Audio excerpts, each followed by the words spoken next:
6.4 है, if in two triangle side of one triangle are proportional to the side of other triangle then their corresponding angle are equal and hence two triangle are equal. देखो ये उसका reciprocal है 6.3 का। इसमें बोला है question में कि इफ टू ट्रायंगल, कितने ट्रायंगल हो जी? दो ट्रायंगल हो, तो एक ड्रॉ कर लेते हैं ट्रायंगल ए बी सी और दूसरा triangle D E F.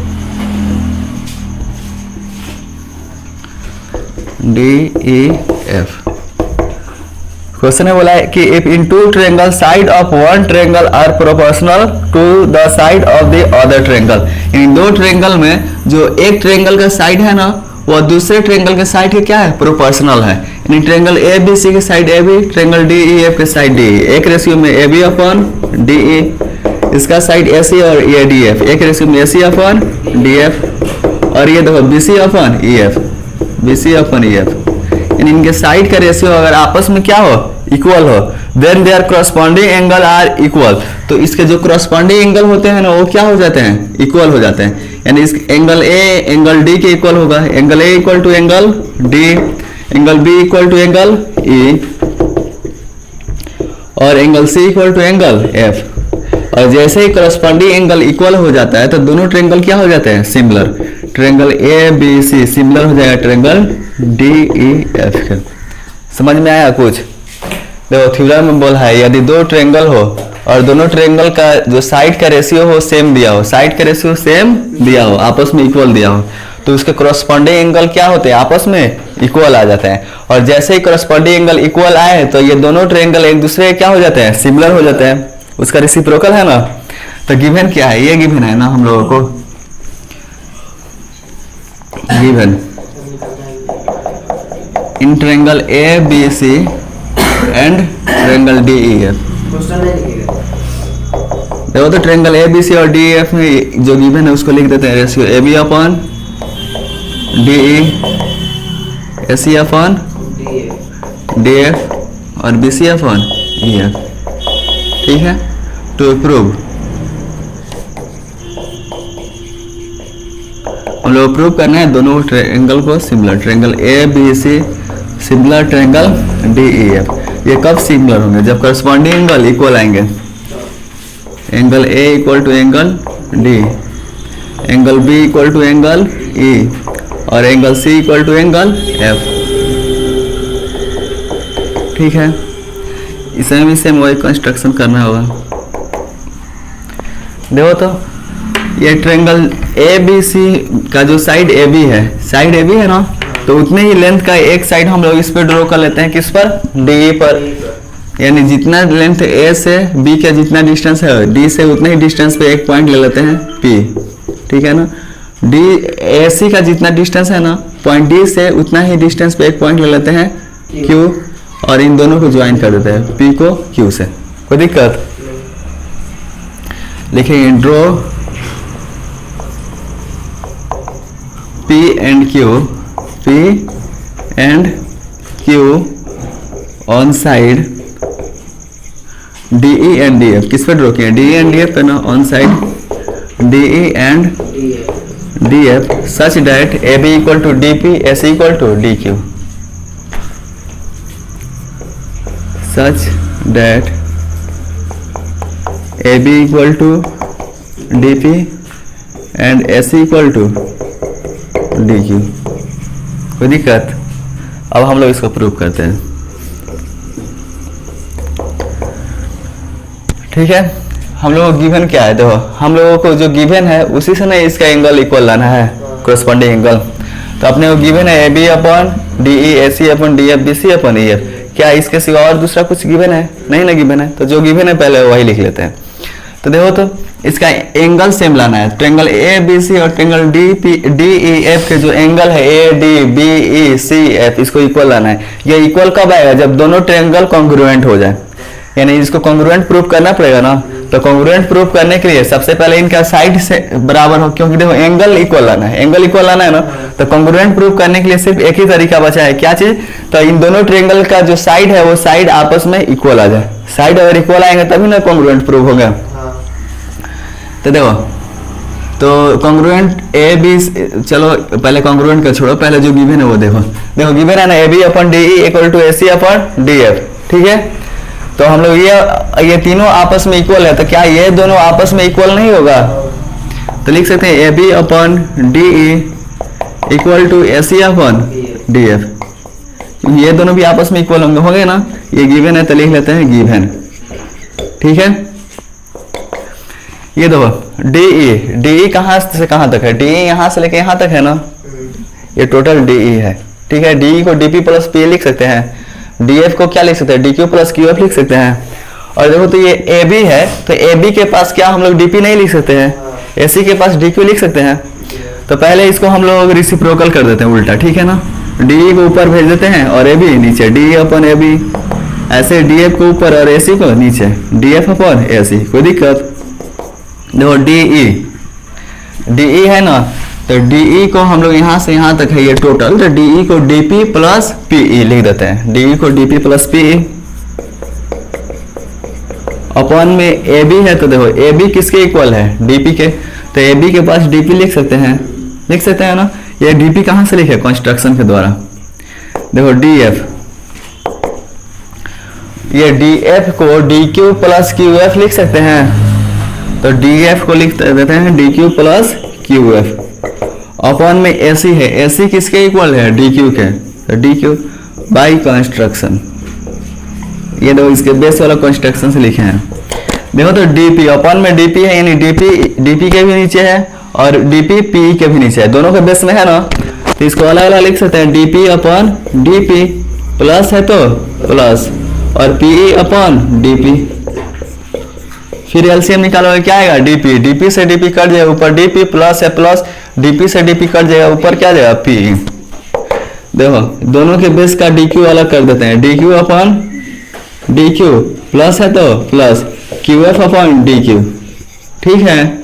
DQ से डीक्यू वन टाइम में कट जाएगा, वन बचेगा, डीपी से डीपी कट जाएगा, यहाँ भी क्या बच जाएगा? वन। तो one plus PE plus D P upon DP, one plus Q F upon D Q. यहाँ तो पूछना है, प्लस वन इधर आएगा तो माइनस वन, तो वन से वन कट जाएगा, तो क्या बच जाएगा? पीई अपन डी पी और इधर Q F upon D Q, ठीक है। देखो इसको एक बार और हम लोग सेम ऐसे उल्टा कर देते हैं, डीपी को ऊपर और पीई को बेस में, और डीक्यू को न्यूमरेटर में और क्यू एफ को डिनोमिनेटर में। तो डीपी अपन पीई, जब एलएचएस को चेंज किए तो आरएचएस को भी उल्टा करना ही पड़ेगा, डी क्यू ऊपर और क्यू एफ नीचे, D Q upon Q F. अब देखो ये ट्रायंगल डी ई एफ में देखो, तो किसी भी ट्रायंगल में अगर कोई लाइन ट्रायंगल के दो साइड को इक्वल रेशियो में डिवाइड करते हैं, यानी DP upon PE D Q अपन पी एफ, तो वह लाइन ट्रायंगल के थर्ड साइड के पैरेलल होता है। तो ट्रायंगल डी ई एफ में जो पी क्यू लाइन है, देखो तो सेम रेशियो में डिवाइड किया है ना, DP upon PE D Q upon Q F, तो यह जो लाइन है ट्रायंगल के थर्ड साइड के पैरेलल, यानी पी क्यू किसके पैरेलल हो जाएगा? ई एफ के। Therefore P Q parallel E F, और P Q parallel E F, ठीक है, कोई दिक्कत? इसको मान लेते हैं इक्वेशन फर्स्ट, इसका यूज है, ठीक है। तो पी क्यू ई एफ के पैरेलल हो गया। जब दो लाइन एक दूसरे के पैरेलल होते हैं, दोनों लाइन एक दूसरे के पैरेलल है ना, तो इनका क्रॉसपोंडिंग एंगल भी आपस में क्या होता है? इक्वल। तो इसका एंगल पी, ये एंगल इक्वल होगा, एंगल क्यू और एंगल एफ भी क्या होगा? इक्वल होगा। एंगल पी इक्वल टू हो जाएगा एंगल ए, और क्या होगा? Angle Q equal to angle F, angle Q equal to angle F. इसको मान लेते हैं इक्वेशन सेकंड, कोई दिक्कत? देखो हमको तो एंगल सेम लाना है, एंगल ही ना सेम करना है। तो एंगल सेम करने के लिए देखो एंगल दो तरीके से सेम होते हैं। पहला, दोनों ट्रायंगल को सिमिलर प्रूव कर दे तो उसका कॉरस्पॉन्डिंग एंगल आपस में क्या आता है? इक्वल आता है। थ्योरम जानते हो? तो देखो तो ये ट्रायंगल एक यहाँ पे है डी पी क्यू है ना एक ट्रायंगल, दूसरा ट्रायंगल देखो डी ई एफ, ये दूसरा ट्रायंगल है ना, और ट्रायंगल डी पी क्यू और ट्रायंगल डी ई एफ, इन दोनों को सिमिलर प्रूव कर देते हैं, तो इनका कॉरस्पॉन्डिंग एंगल आपस में क्या आ जाएंगे? इक्वल आ जाएगा, इक्वल आ जाएगा। तो देखो ट्रायंगल डी ये और इनका साइड का रेशियो भी सेम होगा ना, क्योंकि सिमिलर ट्रायंगल का कॉरस्पॉन्डिंग एंगल और साइड का रेशियो दोनों सेम होता है। तो ट्रायंगल डी पी क्यू और ट्रायंगल डी ई एफ लेते हैं, लिखेंगे in triangle D P Q and triangle D E F. देखो तो ट्रायंगल डी पी क्यू के एंगल पी और ट्रायंगल डी ई एफ के एंगल ई आपस में क्या है, angle P equal to angle F E है ना जी। ये है कि नहीं, देख लो तुमको समझ में आ रहा। देखो तो ट्रायंगल डी पी क्यू के एंगल पी और ट्रायंगल डी ई एफ के एंगल ई इक्वल है, angle P equal to angle E है ना, यहाँ पे angle P equal to angle E. फिर देखो ट्रायंगल डी पी क्यू के एंगल क्यू और ट्रायंगल डी ई एफ के एंगल एफ क्या है, इक्वल है, Q equal to F, angle Q equal to angle F. ये कहां से लिखे हैं, फ्रॉम सेकंड से लिख देंगे, फ्रॉम टू।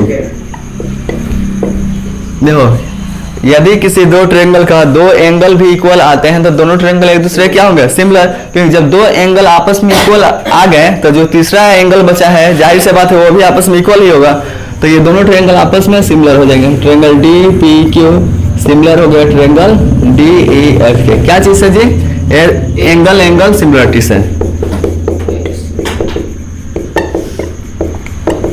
ठीक है। जैसे ही ये दोनों ट्रायंगल एक दूसरे के सिमिलर हो गए तो इनका जो कॉरस्पॉन्डिंग एंगल है वो आपस में इक्वल होगा। तो कॉरस्पॉन्डिंग एंगल आपस में इक्वल होगा तो वो तो पहले ही से मालूम है हम लोगों को, triangle D P Q angle P D E F के एंगल इक्वल है, एंगल क्यू एंगल एफ ये इक्वल है, ठीक है ना। तो कॉरस्पॉन्डिंग एंगल मालूम है। अब क्या आखिर इसमें हम लोगों को मालूम क्या चीज नहीं है, तो इनके साइड का रेशियो, साइड के रेशियो के बारे में कुछ हम लोगों के पास इसके बीच में रिलेशन है। देखो एंगल के बारे में मालूम है कि हाँ भाई P E Q F equal है ना, तो इसके साइड का रेशियो हम लोगों को नहीं मालूम है, ठीक है ना। तो ये सिमिलर प्रूफ इसीलिए किए हैं कि इनके साइड का रेशियो अपने को मालूम हो जाए। तो देखो ये सिमिलर प्रूफ हो गए तो इनके जो साइड का रेशियो है वो इक्वल हो जाएगा, यानी ट्रायंगल डी पी क्यू के साइड डी पी और ट्रायंगल डी ई एफ के साइड डी ई एक रेशियो में आएंगे ना, क्योंकि सिमिलर ट्रायंगल का corresponding angle equal corresponding side एक रेशियो में होता है। तो ट्रायंगल डी पी क्यू के साइड डी पी और ट्रायंगल डी ई एफ के साइड डी ई एक रेशियो में होगा, डीपी अपन डी ई। फिर देखो ट्रायंगल डी पी क्यू के साइड डी क्यू और ट्रायंगल डी ई एफ के साइड डी एफ एक रेशियो में। फिर देखो ट्रायंगल डी पी क्यू के साइड पी क्यू और ट्रायंगल डी ई एफ के साइड ई एफ, ये भी एक रेशियो में होगा, P Q upon E F. यहां तो कोई दिक्कत है तो पूछ लो सब, ठीक है। देखो हम लोग क्या करेंगे यहाँ पे, इसके बाद हम लोग इस प्रकार प्रोसेस करना है आगे कि ये ट्रायंगल ए बी सी के जो साइड ए बी है ना और ट्रायंगल डी पी क्यू के जो साइड डी पी है ये आपस में इक्वल आ जाए। फिर triangle A B C side A C और डी पी क्यू के साइड डी क्यू ये भी आपस में क्या आ जाए, इक्वल आ जाए, ठीक है ना। और ये जैसे ही आपस में इक्वल आएंगे और बी सी और पी क्यू भी आपस में इक्वल आना चाहिए, तो बी सी और पी क्यू, ठीक है ना, मतलब ये जैसे ही इक्वल आ जाएंगे, ठीक है ना। तो उसके बाद इन दोनों को हम लोग क्या करेंगे, कॉन्ग्रुएंट प्रूफ कर देंगे। कॉन्ग्रुएंट प्रूफ करेंगे तो एंगल बी एंगल पी के इक्वल होगा, एंगल सी क्यू के इक्वल होगा, एंगल ए एंगल डी के इक्वल होगा। और देखो पहले से हम लोग को मालूम है कि हाँ भाई एंगल पी एंगल ई के इक्वल है, तो एंगल बी एंगल पी के इक्वल आ जाएगा तो एंगल पी के पास एंगल ए लिख देंगे, एंगल सी एंगल क्यू के इक्वल आ जाएगा तो एंगल सी क्यू के, तो क्यू के पास हम लोग क्या लिख देंगे, एफ लिख देंगे, क्योंकि अपने को मालूम है कि एंगल क्यू किसके इक्वल है, एंगल एफ के इक्वल है, मालूम है ना। तो इन दोनों को पहले क्या करना है, कॉन्ग्रुएंट प्रूफ करना है। तो कॉन्ग्रुएंट प्रूफ करने के लिए इनके साइड को सेम मिलाना है ना, यानी A B equal to D P, तो A B equal to D P मालूम है अपने को, कंस्ट्रक्शन है मालूम है ना।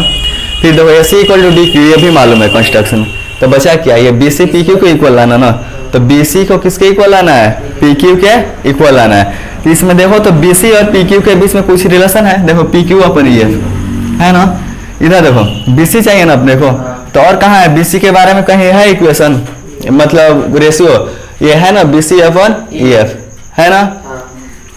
यहाँ पे क्या है, P Q upon E F, ठीक है। तो यहाँ से पी क्यू और यहाँ से बी सी मिलेगा, B C upon E F. इसमें देखो इन दोनों में से कुछ इसमें कॉमन है, तो डी पी अपन डी ई, डी पी अपन डी ई है कहीं, डी पी अपन डी ई, डी क्यू अपन डी एफ है यहाँ पे, देखो इक्वेशन फर्स्ट में यहाँ पे है डी क्यू अपन डी एफ है ना, यहाँ देखो ना ये डी क्यू अपन डी एफ है ना, ओ क्यू एफ है, इसमें क्यू एफ नहीं है। देखो कहीं भी कहीं आया होगा रिलेशन। अच्छा एक बात बताओ, ये डीपी है ना, डीपी के पास हम लोग क्या लिख सकते हैं? ए बी लिख सकते हैं, लिख सकते हैं ना, ए बी अपन डी होगा। इसके पास अगर तुम ए बी लिख दो तो ए बी अपन डी, और यहाँ पे तुम्हारे पास ए बी अपन डी है, तो देखो यहाँ से ए बी अपन डी और ये हो जाएगा A B upon D, equal हो जाएगा, होगा ना। फिर देखो तो इसमें से हम लोग कौन कौन लेंगे? देखो ये वाला रेशियो लेंगे, A B upon D equal to B C upon E F. क्यों? क्योंकि हम लोग side B C P Q को इक्वल आना है ना, तो देखो A B upon D equal to B C upon E लेंगे, सॉरी ई एफ लेंगे, ठीक है। और इधर से कौन लेंगे? डी पी अपन डी, यानी इसको ए बी करेंगे अभी, तो A B upon D equal to क्या लेंगे? P Q upon E F. इन दोनों का एक रेशियो इक्वल हो जाएगा, तो मान लो आर एस एस साइड वाला भी इक्वल होगा ना, L S S side equal हो जाएगा, तो उसमें दोनों में ई एफ है, तो ई एफ कट जाएगा, तो पी क्यू इक्वल टू क्या आ जाएगा? बी सी आ जाएगा। समझ में आया? ज्यादा समझा दिए हैं। ये देखो ये डीपी है ना, डीपी के पास हम लोग क्या लिख सकते हैं? ए बी लिख सकते हैं, क्योंकि डीपी इक्वल टू क्या है? A B. तो डीपी के पास ए बी लिख दिया, अपन में डी ई है तो डी। देखो तो ये डीपी अपन डी इन तीनों के इक्वल है ना, तो क्या A B upon D equal to P Q upon E F नहीं लिख सकते हैं? तो इक्वल टू लिख देंगे P Q upon E F, ठीक है ना। ये पी क्यू नहीं लिखा है, पी क्यू, अब ठीक है। देखो तो ये डीपी के पास सिर्फ ए बी चेंज किया है, और डीपी के पास ए बी लिखे कहाँ से? कंस्ट्रक्शन से, बाय कंस्ट्रक्शन, ठीक है। इसको मान लेते इक्वेशन, क्या मान लिए? फर्स्ट, सेकेंड, थर्ड, ठीक है। तो देखो तो फ्रॉम, चलो इसको हटाओ, इसको यूज नहीं है, इसको मान लेते हैं फर्स्ट, ठीक है ना। लिखेगा from first and third, from first and third. देखो तो फर्स्ट एंड थर्ड से इक्वेशन फर्स्ट में ये A B upon D equal to क्या है? B C upon E F equal to A C upon D F, तीनों equal है ना। तो यहाँ से क्या हम लोग देखो, ये A B upon D E के इक्वल क्या है? B C upon E F, है ना। यहाँ भी ए बी अपन डी ई के इक्वल क्या है? P Q upon E F. तो ये भी देखो P Q upon E F किसके equal? A B upon D E के। यहाँ पर भी देखो ए बी अपन डी ई किसके equal? B C upon E F के। तो ये इसके इक्वल है, ये भी इसके इक्वल है, तो क्या ये दोनों भी आपस में इक्वल नहीं होंगे? तो दोनों को लिख सकते हैं B C upon E F equal to क्या लिख सकते हैं? P Q upon B C upon E F equal to हम लोग लिख सकते हैं P Q upon E F. यहाँ पे जल्दी पूछो समझ में आया है कि नहीं? देख लो A B upon D equal to B C upon E F है, A B equal to D equal to क्या है? P Q upon E F है। तो जाहिर से बात है ये B C upon E F भी P Q upon E F के इक्वल होगा ना जी, क्योंकि दोनों ए बी अपन डी के इक्वल है। ये ई एफ से ई एफ कट जाएगा, सेम ऐसे ही अगर क्रॉस मल्टीप्लाई भी करोगे, ठीक है ना। तो ये देखो बी सी इक्वल टू क्या आ जाएगा? पी क्यू आ गया। इसको मान लेते हैं इक्वेशन फोर्थ, ठीक है। अब फाइनली ट्रायंगल लेंगे, triangle A B C and triangle D P Q, और इन दोनों को कॉन्ग्रुएंट प्रूव करेंगे। लिखेंगे now in triangle A B C, in triangle A B C and triangle D P Q, ठीक है ना। देखो तो ट्रायंगल ए बी सी के साइड ए बी और ट्रायंगल डी पी क्यू के साइड डी पी आपस में क्या है? इक्वल है। कहाँ से? Construction. A C equal to क्या है? D Q, A C equal to D Q, ये दोनों है कंस्ट्रक्शन, बाय कंस्ट्रक्शन लिख लेना, ठीक है। फिर देखो बी सी इक्वल टू क्या है? P Q, B C equal to P Q, ये कहां से मिला है? फ्रॉम 4। तुम जानते हो किसी भी दो ट्रायंगल का तीनों साइड आपस में इक्वल होते हैं, तो दोनों ट्रायंगल एक दूसरे क्या होते हैं? कॉन्ग्रुएंट। यानी triangle A B C congruent हो जाएगा ट्रायंगल डी पी क्यू के। Triangle A B C congruent होगा ट्रायंगल डी पी क्यू के। क्यों कॉन्ग्रुएंट हुआ जी? क्योंकि तीनों साइड इक्वल है, एस एस कॉन्ग्रुएंसी से, ठीक है। और जैसे ही ये दोनों ट्रायंगल कॉन्ग्रुएंट हो जाएंगे तो इनके क्रॉसपॉन्डिंग एंगल आपस में क्या आएंगे? इक्वल आएंगे। यानी ट्रायंगल ए बी सी के एंगल ए एंगल डी के इक्वल होगा, angle A equal to angle D, इसका एंगल बी इसका एंगल पी भी आपस में इक्वल होगा, angle B equal to angle P, और देखो इसका एंगल सी इसका एंगल क्यू भी आपस में इक्वल हो, angle C equal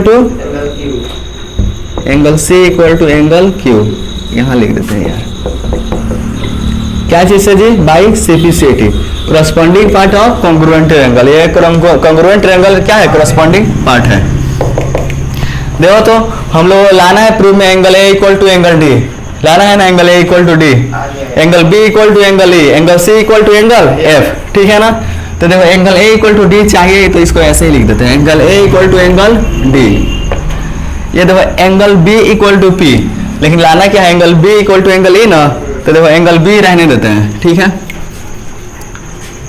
angle A equal to angle D, angle P चाहिए तो एंगल पी रहने देते हैं, सॉरी बी ना, ये बी है ना, एंगल बी।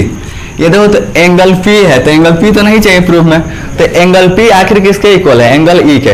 तो क्या एंगल पी के पास एंगल ई नहीं लिख सकते हैं? लिख सकते हैं ना। तो एंगल पी के पास हम लोग लिख देते हैं एंगल ई, एंड हटाओ एंड डोंट। ये देखो एंगल सी किसके इक्वल है? एंगल क्यू के।